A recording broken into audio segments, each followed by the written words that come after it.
दोस्तों, कहानी की शुरुआत हॉपर नाम के एक आर्कियोलॉजिस्ट से होती है जो कि 1970 में गुम हुए कुछ लोगों के गायब होने की कहानी को सुनकर फाउंटेन ऑफ यूथ के पास अपनी रिसर्च को करने के लिए आता है। फाउंटेन ऑफ यूथ एक ऐसी केव में है जहां उस फाउंटेन का पानी पीते ही कोई भी इंसान में सुपरनैचुरल पावर आ सकती है, और इतना ही नहीं, ये फाउंटेन मरे हुए इंसान को भी जिंदा कर सकता है। हॉपर उस फाउंटेन को ढूंढते ढूंढते एक वैन के पास आ जाता है जहाँ पर उसे एक डायरी मिलती है जिसमें उसे कई अलग तरह के फोटोज देखने को मिलते हैं। पर तभी हॉपर की नजर सामने दिख रही केव पर जाती है। हॉपर बिना सोचे समझे उस केव के अंदर जाने लगता है, और अंदर जाते वक्त हॉपर को एक इंसान दिखाई देता है जिसे आवाज लगाने पर भी वो कोई जवाब नहीं देता है, और वो इंसान अपनी जगह पर ऐसे खड़ा था कि मानो वो तो एक मूर्ति बन गया हो। हॉपर उस इंसान के पास जाने की कोशिश करता है, लेकिन रास्ते में उसे एक थिक लेयर की हवा महसूस होती है जिसका एक केव में फॉर्म होना थोड़ा सा नामुमकिन था। इसीलिए हॉपर अपनी जरूरी इक्विपमेंट्स लाने के लिए उस केव के बाहर निकलकर अपने घर चला जाता है। घर पहुंचकर उसे अपने असिस्टेंट जैकी और टायलर दिखाई देते हैं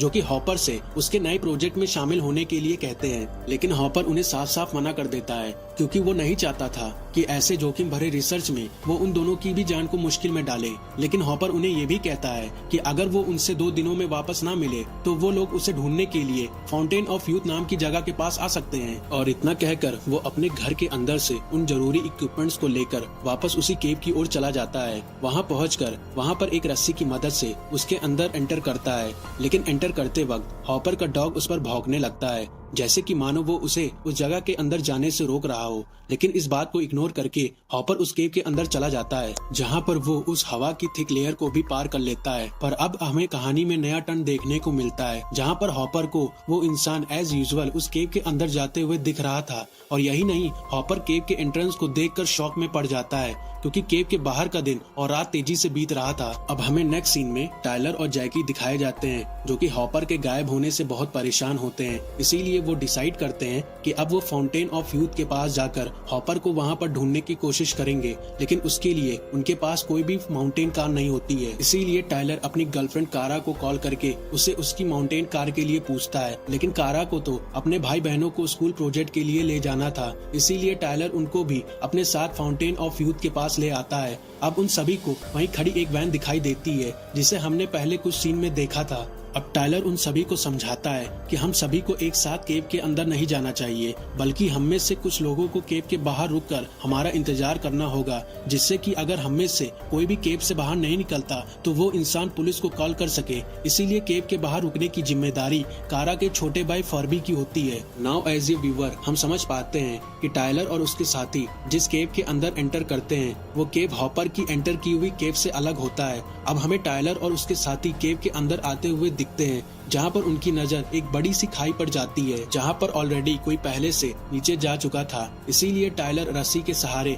खाई के नीचे जाने का फैसला करता है जिससे वो खाई के नीचे की हालत को जान सके। अब नीचे उतरते वक्त हॉपर की तरह टायलर को भी हवा में एक थिक लेयर महसूस होता है, पर वो इस चीज को इग्नोर करके नीचे जाने लगता है। पर नीचे पहुंचकर उसे हॉपर का कोई भी क्लू नहीं मिलता, लेकिन तभी वो देखता है कि उसके सभी साथी एक एक करके नीचे आ जाते हैं। पर टायलर उन सभी को यहाँ नीचे आने से मना किया होता है, लेकिन उसके साथी टायलर को यह कहकर उसकी बात को इग्नोर कर देते हैं कि वो तो उसे कब से ऊपर आने के लिए कह रहे थे। पर टायलर उनके कोई भी सवाल का जवाब नहीं दे रहा था। इतना कहकर वो सभी लोग हॉपर को ढूंढने के लिए इधर उधर घूमने लगते हैं, पर कई कोशिश के बाद भी उनको हॉपर कहीं भी देखने को नहीं मिलता है। इसीलिए वो डिसाइड करते हैं वो हॉपर को इस गुफा के बाहर जाकर ढूंढेंगे। इसीलिए जैकी सबसे पहले उस रस्सी को चढ़ने की कोशिश करती है, पर चढ़ते वक्त वो रस्सी अपने आप ही टूट के नीचे आ जाती है, जिससे जैकी को थोड़ी बहुत चोट लग जाती है। पर टायलर उस रस्सी को देखकर नोटिस करता है कि ये रस्सी तो अपने आप ही खराब होकर टूट गई, पर जैकी के हिसाब से तो ये रस्सी उसने न्यू खरीदी थी, और आधे घंटे के अंदर एक नई रस्सी अपने आप कैसे खराब हो सकती है। इसीलिए उन सभी को ये लगता है कि ये शरारत जरूर फर्बी की है। इसीलिए वो फर्बी को नीचे से आवाज लगाकर इस शरारत को रोकने के लिए कहते हैं, पर ऊपर से उन्हें कोई भी आवाज नहीं आती है। टायलर ऑलरेडी फ्रस्ट्रेट हो चुका होता है, इसीलिए वो अपने वॉकी टॉकी की मदद से फर्बी से बात करने की कोशिश करता है, लेकिन फर्बी कोई भी आंसर नहीं दे रहा होता है। लेकिन तभी टायलर की वॉकी टॉकी एक उसकी जैसे फ्रीक्वेंसी से कनेक्ट होने लगता है। टायलर उस फ्रीक्वेंसी से निकल रही आवाज को सुनने की कोशिश कर रहा होता है, लेकिन उसकी आवाज अपने आप ही आना बंद हो जाती है। टायलर बाकी सभी के साथ उस फ्रीक्वेंसी को फॉलो करते करते फर्बी के पास पहुंच जाते हैं, पर वहाँ पहुंचकर उन सभी को अपने आंखों पर यकीन नहीं होता है कि फर्बी ऑलरेडी मर चुका है और उसका सर बहुत ही बुरी तरह से जख्मी हालत में था। अब इतने टेंस्ड माहौल को देखकर उन सभी को समझ में नहीं आ रहा था कि अब वो क्या करें, लेकिन तभी टाइलर को फर्बी के बगल पड़े हुए कैमरे को देखता है, जिसे चलाकर उन सभी को पता लगता है कि भले ही उन्हें केव के अंदर 1 घंटे से कम का वक्त लगा हो, पर केव के बाहर ऑलरेडी कई दिन बीत चुके हैं। इसीलिए फर्बी कई दिन इंतजार करने के बाद उनको ढूंढने के लिए केव के अंदर आया था, पर टाइम के वैरी करने के कारण फर्बी की रस्सी पहले ही टूट जाती है, जिससे नीचे गिरकर वो बहुत घायल हो जाता है। पर तभी उस वीडियो में वो लोग नोटिस करते हैं कि असल में फर्बी की मौत नीचे गिरने से नहीं, बल्कि उसको मारने वाला कोई आदिवासी मानव होता है, जो कि बहुत ही बेरहमी से फर्बी के मुंह को पत्थर से मार मार के फोड़ देता है। इस वीडियो को देखकर सभी लोग बहुत ही ज्यादा घबरा जाते हैं और जैकी उनसे ये भी कहती है कि अगर वो इस केव के अंदर और भी ज्यादा देर तक ठहरेंगे तो उन सबकी मौत फर्बी की तरह हो सकती है। इसीलिए वो सभी डिसाइड करते हैं कि उनमें से कोई भी एक इस केव के बाहर निकलकर हमारी मदद के लिए किसी को बुलाएगा, जिससे हम सभी इस केव से आसानी से निकल सकें। इसीलिए केव के बाहर निकलने की जिम्मेदारी फर्बी की बहन कारा लेती है। कारा रस्सी के सहारे चढ़कर केव के बाहर तो आ जाती है, पर बाहर के नजारे को देखकर वो बहुत ही हैरान हो जाती है, क्योंकि जब वो सभी इस केव के अंदर एंटर किए थे तो केव चारों तरफ से जंगल से घिरा था, बट अब तो केव के चारों तरफ रेगिस्तान है। वहीं दूसरी तरफ अब केव के बाहर सांस लेने के लिए हवा भी जहरीली हो चुकी थी, लेकिन फिर भी कारा अपने वॉकी टॉकी को बाहर के सिग्नल से कनेक्ट करने की कोशिश करती है, पर वहाँ उसे किसी भी तरह का सिग्नल नहीं मिलता। फिर इसी बीच उसकी नजर आसमान की तरफ पड़ती है, जहाँ पर उसे ट्रायंगुलर स्पेसशिप दिखाई देता है। इस स्पेसशिप को देखकर वो तुरंत ही केव के अंदर वापस आने लगती है। अंदर पहुंचकर कारा सभी को बाहर के माहौल के बारे में बताती है, पर उसके बाद पर किसी को भी यकीन नहीं होता है, क्योंकि सभी के हिसाब से कारा को गए हुए कुछ ही सेकंड हुए थे और इतने कम टाइम के अंदर वो बाहर इतनी सारी चीजों के बारे में कैसे जान पाई थी। इसीलिए कारा खुद को साबित करने के लिए अपने मोबाइल से रिकॉर्ड की हुई वीडियो को उन सबको दिखाने लगती है, जिसमें बाहर की दुनिया पूरी तरह से खत्म हो गई है। और इतने खौफनाक सिनेरियो को देखकर वो सभी परेशान होने लगते हैं कि अब वो इस मुसीबत से कैसे निकलें, कि तभी उस केव की एंट्रेंस से एक आर्टिफिशियल लैडर उनकी तरफ आ रहा होता है, जिससे एक अनजान इंसान उस केव के अंदर एंटर करने लगता है। और ये इंसान एक आर्टिफिशियल सूट को पहना हुआ होता है, जो कि इन सभी को अपने साथ आने के लिए कहता है, पर तभी उसके पीछे से एक आदिवासी मानव आकर उस पर हमला कर देता है,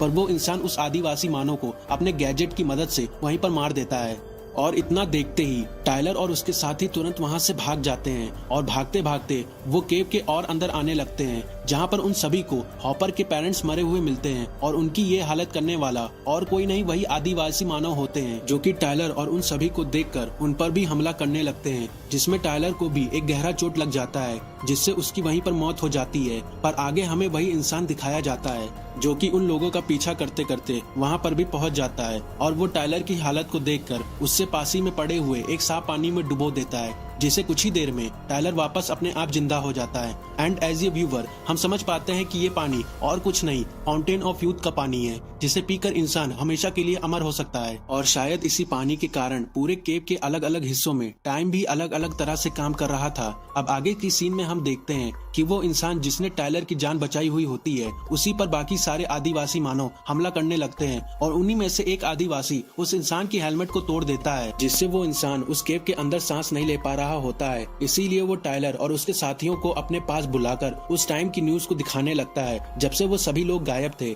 जिसमें वो सभी देखते हैं कि न्यूज में उन सभी के गायब होने की खबर चल रही थी और उनके पेरेंट्स उन सभी के लिए काफी वरीड थे। पर आगे की न्यूज में उन सभी को पता चलता है कि अब पूरी पृथ्वी इंसानों के रहने लायक नहीं रहा। इसीलिए बाकी बचे हुए इंसान एक स्पेसशिप की मदद से मार्स की ओर जा रहे हैं, जहां पर वो अपनी बची हुई जिंदगी को आगे बढ़ा सके। इसीलिए वो अनजान इंसान उन सभी को तुरंत ही उस लैडर की मदद से वहां से निकलने के लिए कहता है, बट टाइलर अभी भी हॉपर को उस केव के अंदर छोड़ के जाने के लिए कन्विंस नहीं होता है। इसीलिए वो बाकी सभी को वहीं पर छोड़कर उस केव के अंदर जाने लगता है, जहां पर अंदर जाते जाते उसे हॉपर तो मिल जाता है, पर उन्हीं के आगे उसे फाउंटेन ऑफ यूथ भी दिखाई देता है, जहां पर वो बहुत सारे आदिवासी मानव और कुछ सोल्जर्स को आपस में लड़ते हुए देखता है और उनकी लड़ाई ऐसी फील हो रही थी कि मानो उन्हें किसी ने पॉज कर दिया हो। टाइलर एक पल के लिए वो उस फाउंटेन ऑफ यूथ के पास बढ़ने भी लगता है, पर तभी हॉपर उसे वहीं पर रुकने के लिए कहते हैं क्योंकि अंदर जाना उसकी जान के लिए खतरनाक था। और इतना सुनते ही टायलर अपने कदमों को पीछे कर लेता है।